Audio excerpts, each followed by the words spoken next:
ഈശോ മിശിഹായിക്ക് സ്തുതിയായിരിക്കട്ടെ.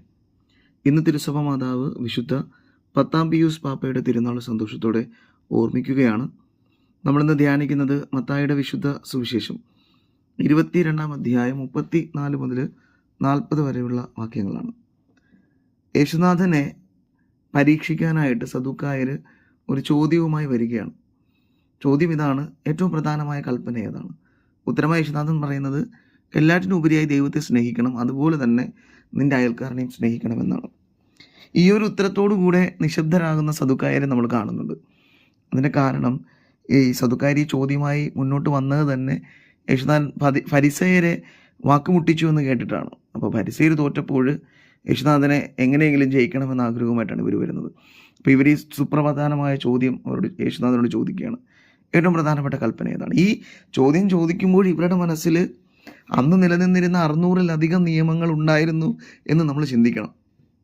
എഴുതപ്പെട്ടതും എഴുതപ്പെടാത്തതുമായ 600-ലധികം നിയമങ്ങളുണ്ടായിരുന്നു. അപ്പോൾ ഈ നിയമങ്ങളുടെ പേരിൽ എപ്പോഴും ഇവർക്കിടയിൽ തർക്കവും ഉണ്ടായിരുന്നു. ഏതാണ് പ്രധാനപ്പെട്ടത്? പ്രത്യേകിച്ച് ഈ സദുക്കായരും ഫരിസയരും തമ്മിൽ വളരെ വലിയ തർക്കങ്ങളുണ്ടായിരുന്നു.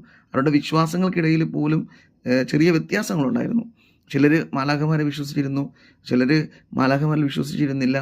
അവർ വരാനിരിക്കുന്ന ജീവിതത്തെ, മരണാനന്തര ജീവിതത്തെ വിശ്വസിച്ചിരുന്നവരും വിശ്വസിക്കാത്തവരും ഉണ്ടായിരുന്നു. അങ്ങനെ പല തർക്കങ്ങളിലിടയിൽ എപ്പോഴും അവർ തർക്കിച്ചിരുന്ന മറ്റൊരു ചോദ്യം കൂടെയായിരുന്നു: ഏറ്റവും പ്രധാനപ്പെട്ട കൽപ്പന ഏതാണ്? അപ്പോൾ അതിനൊക്കെയുള്ള ഒരു വിരാമമാണ് യേശുനാഥൻ ഇടുന്നത്. ഏറ്റവും പ്രധാനപ്പെട്ട കൽപ്പന ദൈവത്തെ സ്നേഹിക്കുന്നതും മനുഷ്യനെ സ്നേഹിക്കുന്നതുമാണ്. സ്നേഹമാണ് പ്രധാനപ്പെട്ട കൽപ്പന എന്ന് യേശുനാഥൻ പറയുന്നുണ്ട്. ഇത് മറ്റൊരു തരത്തിൽ കൂടെ അവരെ വാക്കുമുട്ടിക്കുന്നുണ്ട്. കാരണം ഈ പലപ്പോഴും യേശുനാഥൻ ഈ നിയമജ്ഞരുമായും ഫരിസയരുമായും എതിർത്തിരുന്നത്, അവർ ചിന്തിച്ചിരുന്നത് ദൈവകൽപ്പന അല്ലെങ്കിൽ ദൈവത്തെ സ്നേഹിക്കുക മാത്രമാണ് പ്രധാനമെന്നാണ്. മനുഷ്യരെ മറന്നുപോയ ആളുകളായിരുന്നു അവർ. മനുഷ്യരെ നിയമങ്ങൾ മൂലം ബുദ്ധിമുട്ടിപ്പിക്കുകയും അവരെ ദൈവത്തിൽ നിന്ന് അകറ്റുകയൊക്കെ ചെയ്തിരുന്ന ഇവർ ദൈവത്തെ കൂടുതൽ പ്രാധാന്യം നൽകുകയും മനുഷ്യരെ മറന്നു പോവുകയും ചെയ്തവരാണ്. അപ്പോൾ ദൈവത്തിന് കൂടുതൽ പ്രാധാന്യം കൊടുക്കരുതെന്നല്ല, മനുഷ്യരെ മറന്നു പോകരുതെന്നാണ് യേശുനാഥൻ എപ്പോഴും അവരെ ഓർമ്മിപ്പിച്ചിരുന്നത്. അപ്പോൾ അതുകൊണ്ടാണ് അവിടുന്ന് ഈ ദൈവത്തെ സ്നേഹിക്കുന്ന കൽപ്പനയോടൊപ്പം മനുഷ്യരെ സ്നേഹിക്കുന്ന കൽപ്പന കൂടെ ചേർത്ത് വെച്ചത്. ദൈവം മനുഷ്യരെ അത്രമാത്രം സ്നേഹിക്കുന്നുണ്ട്. അതുപോലെ ഓരോ മനുഷ്യൻ്റെയും കടമയാണ് ദൈവസ്നേഹത്തോടൊപ്പം തൻ്റെ അയൽക്കാരനെ, തൻ്റെ പ്രിയപ്പെട്ട മനുഷ്യരെ നെഞ്ചോട് ചേർത്ത് വയ്ക്കുക. നീ ക്രിസ്തുവിനെ സംബന്ധിച്ച് ആരാണ് നിൻ്റെ അയൽക്കാരൻ? നിൻ്റെ ശത്രു പോലും അയൽക്കാരനായി മാറുന്നുണ്ട്. ഈ ഭൂമിയിൽ നിന്നോടൊപ്പം ജീവിക്കുന്ന എല്ലാ മനുഷ്യരും, ഈ ജീവജാലങ്ങൾ ഉൾപ്പെടെ നിൻ്റെ സഹോദരങ്ങളുടെ ഗണത്തിലേക്ക് വരികയാണ്. അപ്പം എല്ലാവരോടും സ്നേഹമുള്ള മനുഷ്യരായി മാറുക എന്നുള്ളതാണ്. അപ്പോഴാണ് ഈ നിയമം പൂർത്തീകരിക്കാൻ നമുക്ക് കഴിയുന്നത്.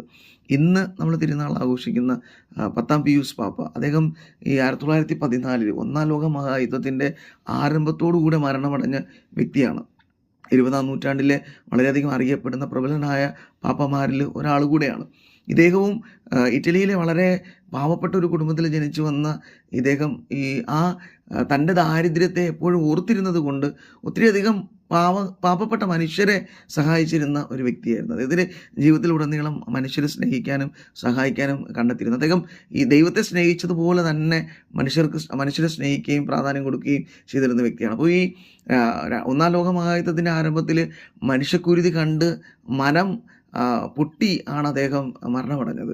അദ്ദേഹത്തിന് താൻ സ്നേഹിച്ചിരുന്ന മനുഷ്യർ കൊലക്കളത്തിലേക്ക് നയിക്കപ്പെടുന്നത് കാണാനുള്ള ത്രാണി പോലും ഇല്ലായിരുന്നു. അത്രയധികം മനുഷ്യരെ സ്നേഹിച്ചിരുന്ന ഈ മനുഷ്യൻ നമുക്ക് ഒരു മാതൃകയാണ് ഇന്നത്തെ സുവിശേഷം പോലെ. ദൈവസ്നേഹത്തോടൊപ്പം തന്നെ മനുഷ്യ സ്നേഹത്തെ മുറുകെ പിടിക്കണമെന്ന് ഈ പാപ്പ നമ്മെ ഓർമ്മിപ്പിക്കുകയാണ്. ഈ തിരുനാൾ ആഘോഷിക്കുമ്പോൾ നമുക്ക് യേശുനാഥനോട് പ്രാർത്ഥിക്കാം: ദൈവത്തെയും മനുഷ്യരെയും സ്നേഹിക്കാനുള്ള കൃപ നമുക്ക് തരണമേ എന്ന്.